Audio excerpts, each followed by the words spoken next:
아무래도 일본 배들에게 무슨 애군이 낀 듯합니다.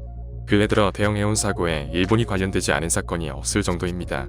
작년 수에즈 운하를 지나가던 일본 선주인 초대형 컨테이너선이 기우뚱하면서 운하를 막아 전세계 물류의 치명타를 안기더니 이번에는 포르쉐, 벤틀리 등 초호 럭셔리 자동차를 가득 실은 자동차 수송 전용선이 대서양 한가운데서 화재를 일으켜 배 전체를 태워버렸습니다. 이 배는 일본 조선소가 건조하고 일본 해운사가 운항하는 배입니다.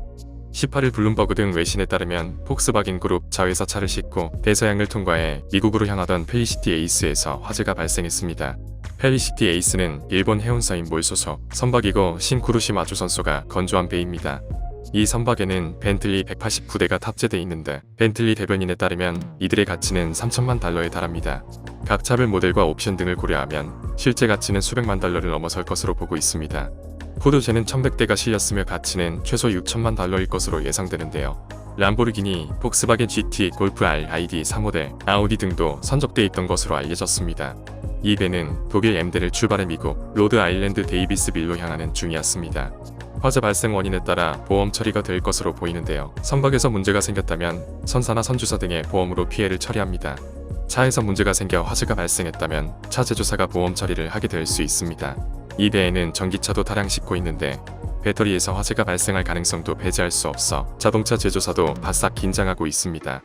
이번 사고로 인해 그렇지 않아도 반도체 부족 등 부품 공급 문제로 전 세계가 신차 부족 문제를 겪고 있는데 상황을 더 악화시킬 것으로 자동차 유통 관계자들은 전망하고 있습니다. 해운 관계자들은 이번 사고를 보면서 자연스럽게 작년 3월 수에즈 운하에서 저추한 에버기브노를 연상하고 있습니다. 22만 4천톤급 초대형 컨테이너선인 에버기브노가 중국에서 컨테이너 1만 8,300개를 싣고 출항해 수에즈 운하 남쪽에서 북쪽으로 항해하던 중 알 수 없는 이유로 뱃머리가 동쪽 제방에 처박히며 2021년 3월 23일 좌초했는데요. 이집트 운하 관리 당국은 8척의 견인선을 보내 끌어내는 한편 육지에서는 굴삭기를 동원해 모래둑을 파냈지만 에버기브노는 24시간이 지나도록 물에 뜨지 못했습니다. 에버기브노는 길이 400m, 폭 59m, 배수량 21만 9천 톤에 이르는 초대형 선박이고 20피트 규격 컨테이너 2만 개를 실을 수 있습니다. 배수량으로 따지면 미국 핵추진 항공모함의 2배가 넘습니다. 이 사고로 대기 중인 선박은 185척에 달했는데요. 수에즈 운하를 지나지 못할 경우 선박들은 매일 수천만 원의 손해를 보는 것으로 알려졌습니다.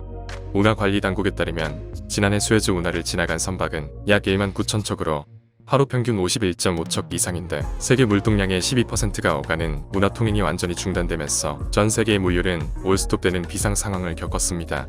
컨테이너 화물선 에버기브노의 소유주는 일본 CA 기센과 보험사는 수에즈 운하관리청과 수차례 배상금 협상을 해야 했을 정도로 엄청난 배상금을 물었습니다. 이 사건 외에도 지난달에는 일본 컨테이너선사 오션 네트워크 익스프레스의 1만 사형명령 뒤 1급 컨테이너선 마드리드 브릿지에서 스택 붕괴로 약 60개의 컨테이너가 유실됐고 80개가 손상을 입었습니다. 마드리드 브릿지 선박은 아시아에서 미국 동부 해안으로 가는 이시사 서비스를 운항하던 중 대서양 중부에서 사고를 냈는데요. 마드리드 브릿지는 2018년 4월 이마 바리 조선소에서 제작된 1만 사형명령 뒤 1급 컨테이너선입니다. 오션 네트워크 익스프레스는 지난 2020년에도 컨테이너선 사고를 연이어 겪은 바 있습니다. 2020년 10월 컨테이너선 워나퀼라는 태평양 횡단 중 컨테이너가 붕괴돼 11월 초 워싱턴주 타코마항으로 구해했습니다. 이후 한 달 만인 11월 컨테이너선 원에이퍼스가 하와이 인근 바다에서 폭풍우를 만나 대량의 화물을 유실하는 사고를 낸 바 있습니다. 당시 유실된 컨테이너는 1,800여 개로 이 컨테이너에는 배터리, 액체 에탄올, 폭죽 등 위험물질도 들어있는 것으로 알려졌습니다. 원에이퍼스는 태평양 한가운데까지 나갔다가 다시 일본 고베항으로 회항했습니다. 당시 영상을 보면 거대한 컨테이너들이 두서없이 쓰러져 있으며 일부 컨테이너들은 알루미늄 캔 같이 찌그러져 있습니다. 원에이퍼스 선박은 고베항으로 돌아와 사고를 수습하는 데만 4개월이 걸렸습니다. 또 지난해 8월 일본 벌크 화물선 와카시오호가 인도양의 섬나라 모리셔스 인근 해안에서 산호초와 충돌하는 사고도 있었는데요.